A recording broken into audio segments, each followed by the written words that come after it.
কাটুয়া বাম এবং কংগ্রেসকে দেবেন না। আজকে তারা আমাদের দিকে আগুন তুলছে, আমরা বিজেপির বি টিম। আপনারা দেখতে থাকুন এই বামেদের ভোট ধস নামতে নামতে আজকে এই বামেদের ভোটগুলো বিজেপিতে পরিণত হয়েছে।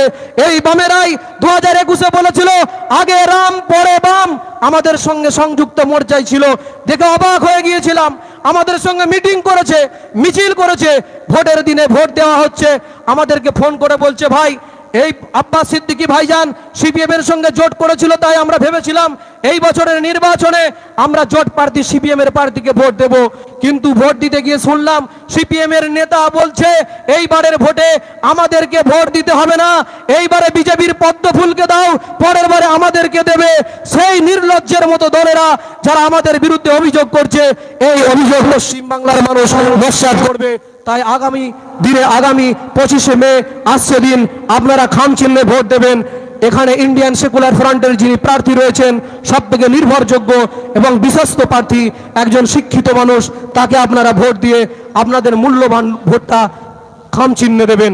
আপনাদেরকে আহ্বান করব এই তৃণমূল কংগ্রেস যেভাবে সংখ্যালঘু সম্প্রদায় থেকে শুরু করে প্রত্যেকটি মানুষকে নিয়ে যেভাবে ছিনিমিনি খেলছে, সেই তৃণমূল কংগ্রেসকে একটি ভোটও দেবেন না। এই বাংলায় বাম কংগ্রেস ভোট কাটুয়ার কাজ করছে, তারা কোথাও কোথাও বিজেপির সুবিধা করে দেবে। এই জোটের বাংলার মুখ অধীর রঞ্জন চৌধুরী কদিন আগে বলেছে, শুনেছেন যে তৃণমূলকে ভোট দেওয়ার থেকে বিজেপিকে ভোট দেওয়া ভালো, এই কথাটি মিডিয়াতে এসেছে।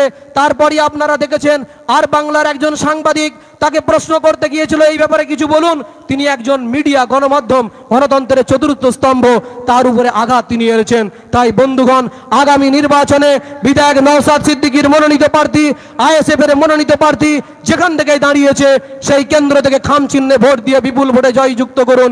ইনকিলাব জিন্দাবাদ, নওশাদ সিদ্দিকী ভাইজান জিন্দাবাদ, আইএসএফ